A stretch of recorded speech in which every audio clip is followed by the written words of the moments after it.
को संदेश दिया जब भारत को कोई कुछ समझता ही नहीं था। भारत गुलाम था।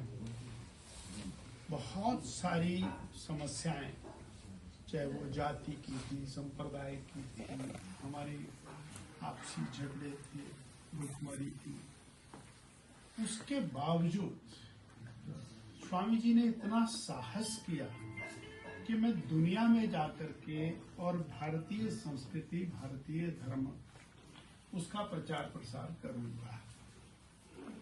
एक व्यक्ति जो परिवार से बहुत कमजोर हो, जो परिवार से आर्थिक रूप से, सामाजिक रूप से, शैक्षणिक रूप से कमजोर हो, वो किसी बहुत बड़े धनाढ्य व्यक्ति को, बहुत बड़े ज्ञानवान व्यक्ति को उपदेश देने के लिए निकल जाए, ऐसी स्थिति स्वामी जी की उस समय थी। पर आपने पढ़ा है शिकागो की धर्म संसद में जब स्वामी विवेकानंद जी ने केवल 3 शब्द कहे, मेरे अमेरिका के भाई और बहनों, तो 5 मिनट उनको मिले थे। वो 5 मिनट उन तालियों की गड़गड़ाहट में ही समाप्त हो गए। अर्थात एक संदेश कि भारत और भाई बहन के रिश्ते से चलता है, परिवार के संबंध से चलता है, ये हमारा संस्कार है, ये हमारी संस्कृति है। इतना संदेश दुनिया को समझ आ गया और उसके बाद वो कई महीने तक यूरोप में और संदेश देते रहे लोगों को, भारतीय संस्कृति का पाठ पढ़ा।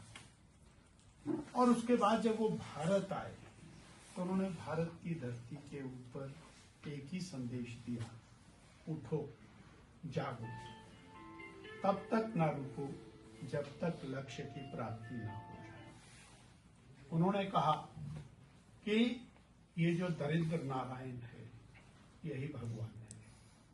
कुछ समय तक प्रभु की वंदना छोड़कर केवल गरीब की सेवा करो, बीमार की सेवा करो, शिक्षा का प्रचार करो और अपने अंदर आत्मविश्वास पैदा करो कि तुम सनातन संस्कृति के बालक बालिकाएं हैं। तुम्हारी स्नायु उनके अंदर शक्ति भरने के लिए गीता का पाठ ना करते हुए तुम फुटबॉल के मैदान में जाओ, वहां से एकाग्रचित्त होकर के फिर आप देश की सेवा में जुटो। इस प्रकार का संदेश कभी कोई भारत को नहीं दिया। आपने देखा सैकड़ों हजारों क्रांतिकारी निकले, अपना जीवन होम किया। उनकी प्रेरणा कहाँ से थी? स्वामी विवेकानंद, स्वामी दयानंद, स्वामी श्रद्धानंद, वो संत, वो सन्यासी जिन्होंने देश की आत्मा को जगाया, झकझोर कर रख दिया। और वही संदेश अल्टीमेटली लाल बाल पाल, लाला लाजपत राय, बिपिन चंद्र पाल, बाल गंगाधर तिलक, ये जो त्रिवेणी थी, इन्होंने लेकर के देश की आजादी का झंडा फहराया। वही संदेश पूरे देश के अंदर फैला। और आज भी अगर संदेश दुनिया के अंदर जा रहा है तो भारत की युवा शक्ति का, युवा पीढ़ी का संदेश है। भारत की युवा शक्ति ने, युवा पीढ़ी ने शिक्षा को और अपना आधार बनाकर दुनिया का मन जीता है और दुनिया को जीता है।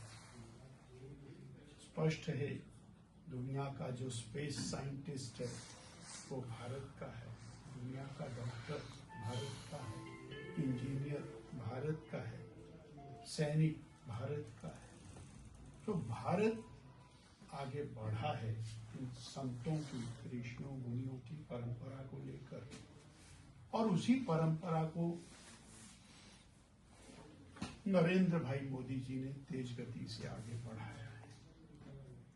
आज वो दुनिया के अंदर जाते हैं जहां डिप्लोमेटिक रिलेशनशिप की बात है, वो तो होता ही है, परंतु सांस्कृतिक आदान प्रदान वो एक मुख्य धारा रहती है। क्या हम कभी चिंतन कर सकते हैं कि अरब देशों के अंदर भगवान शिव का मंदिर बनेगा, भगवान राम का मंदिर बनेगा, दुनिया के अंदर भारत की जो कोई भी सांस्कृतिक गौरव गाथाएं हैं वो पुनर्जीवित होंगी।